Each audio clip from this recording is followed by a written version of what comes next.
આવી રીતે ભરેલા ભરી દીધા. હવે બાફી દેવાના.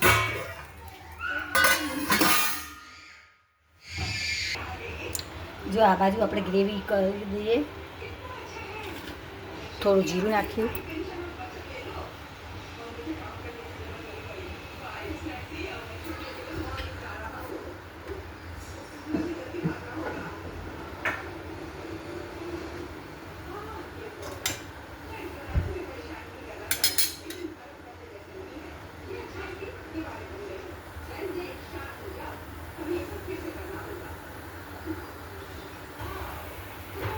હવે એક ડુંગળી ઝીણી સમારી છે. ઝીણી સમારી ડુંગળી નાખી દઈએ.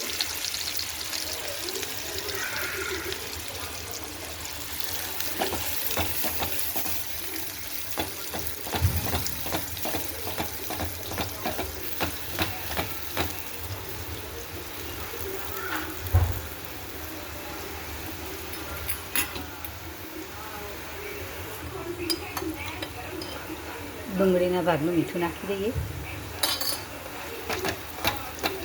એટલે જલ્દી સંતળાઈ જાય. એટલે થોડી ચડી જવાય છે થોડી. હવે તેમાં ટામેટાં નાખીએ. એક ઝીણું ટામેટાં ઝીણું સમારી.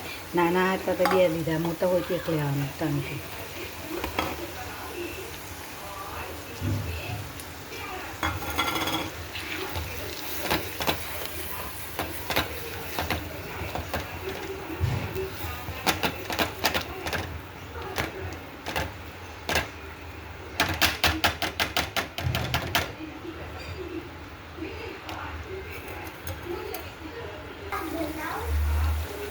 હવે આપણે મસાલો કરીએ.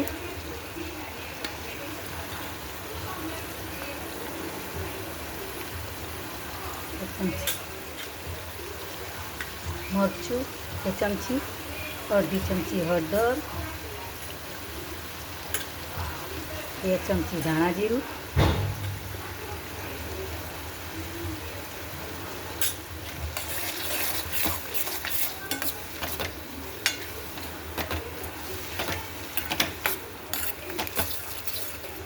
મસાલા ચડી જાય. મીઠું થોડું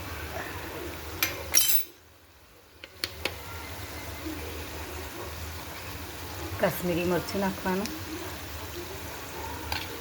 1 ચમચી. કલર સરસ આવે એટલા માટે.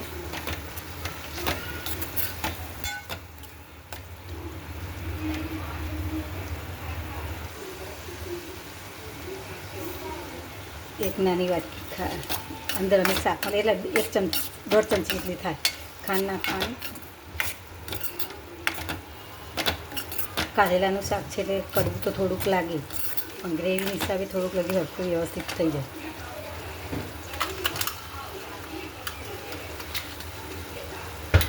આ દહીં કોણ લાવ્યું? હવે ભરેલાનો મસાલો છે એ બધો મસાલો અંદર નાખી દઈએ ગ્રેવીમાં.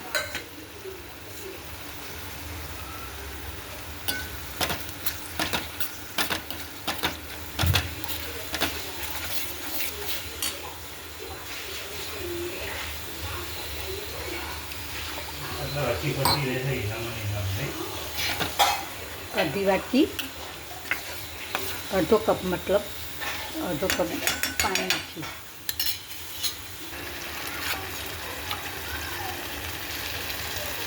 બે ચમચી દહીં નાખી દઈએ. હવે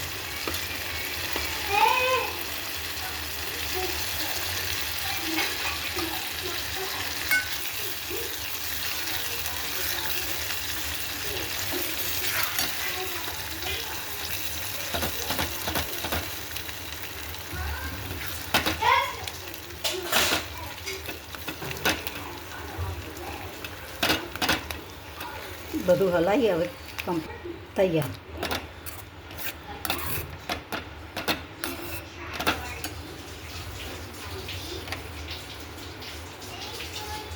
હવે આપણે ગ્રેવી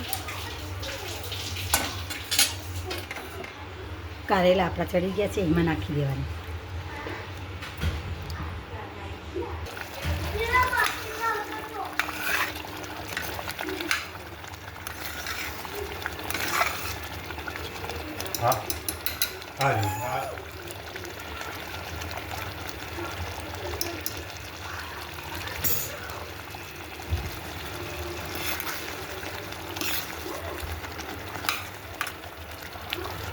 ગેસ બંધ કરી દઈએ. થઈ ગયું આપણું કારેલાનું ભરેલા કારેલાનું ગ્રેવીવાળું શાક.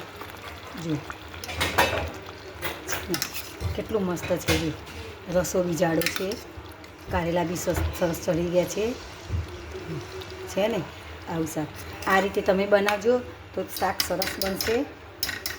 હું આ રીતે જ બનાવું છું કારેલાનું શાક ભરેલાનું. જો તેલ પણ ઉપર આવી ગયું છે ને.